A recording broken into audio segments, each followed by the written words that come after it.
Hello guys, അപ്പോൾ ഇന്നത്തെ video എന്ന് പറഞ്ഞിട്ടുണ്ടെങ്കിൽ നമ്മുടെ കുറച്ച് ഗപ്പിക്കുട്ടന്മാരുടെ വീഡിയോ ആണ് കേട്ടോ. അപ്പോൾ ഇതെന്താണെന്ന് വെച്ചിട്ടുണ്ടെങ്കിൽ ഒരു ഫീമെയിലും ഒരു മെയിലും ആണ് കേട്ടോ. ഇവർക്ക് തീറ്റ കൊടുക്കാൻ ഞാൻ വന്നിട്ടുള്ളതാണ്. ഫീമെയിൽ വലുതും മെയിൽ ചെറുതും ആയത് എന്താണെന്ന് വെച്ചിട്ടുണ്ടെങ്കിൽ ഇത് രണ്ടും വേറെ വേറെ പേരൻ്റെ ഇതാണ്. വലിയ ഫീമെയിൽ കൂടെ ഉണ്ടായിരുന്ന മെയിൽ ചത്തുപോയപ്പോൾ നമ്മൾ ഇന്നലെ ഒരു പേര് ഗപ്പിയെ മേടിച്ചിട്ടുണ്ടായിരുന്നു. അതിലെ ഫീമെയിലാണ് കേട്ടോ ഇതേ. ഞാൻ ആദ്യം കാണിച്ചത് എന്താണെന്ന് വെച്ചിട്ടുണ്ടെങ്കിൽ ഇതിൻ്റെ കൂടെ മേടിച്ച മെയിലിൻ്റെ ആണ് നമ്മൾ അതിൻ്റെ കൂടെ ഇട്ടത്. ഇവൾക്കാണ് എപ്പോൾ വേണമെങ്കിലും കുഞ്ഞുങ്ങളുണ്ടാവുമെന്ന് പറഞ്ഞിരിക്കുവാണ്. പിന്നെയാണെങ്കിൽ ഫസ്റ്റ് നമ്മൾ കാണിച്ചില്ലേ ഒരു വലിയ മെയിൽ, ഒരു വലിയ ഫീമെയിലിനെ.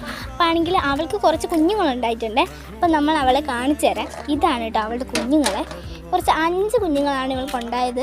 ആദ്യമായിട്ട് കുഞ്ഞുങ്ങൾ ഉണ്ടാകുന്നത് കൊണ്ടും വാട്ടർ പ്ലാന്റ്സ് കുറവായതുകൊണ്ടും തന്നെ നമുക്ക് 5 കുഞ്ഞുങ്ങളെ കിട്ടിയിട്ടുള്ളൂ. ബാക്കി എല്ലാവരും ചിലപ്പോൾ അവൾ കഴിച്ച് കാണാനുള്ള ചാൻസ് ഉണ്ട്. പിന്നെ നിങ്ങളുടെ കപ്പിക്ക് കുഞ്ഞുങ്ങൾ ഉണ്ടായി കഴിഞ്ഞാൽ 24 മണിക്കൂർ കഴിഞ്ഞിട്ട് അവർക്ക് ഫീഡിട്ട് കൊടുക്കാവുള്ളൂ. കാരണം എന്താണെന്ന് വെച്ചാൽ അന്നേരം അത് കഴിക്കുള്ളൂ കേട്ടോ. പിന്നെ എൻ്റെ കയ്യിൽ ഒരു ഫ്രിഡ്ജ് ബോക്സ് ഉണ്ടായിരുന്നു. അതിൽ നമ്മളെ തോട്ടുമീനെ ഇട്ട് കൊടുത്തിട്ടുണ്ട് കേട്ടോ. അപ്പോൾ ഓക്കെ, എല്ലാവർക്കും ബൈ ബൈ.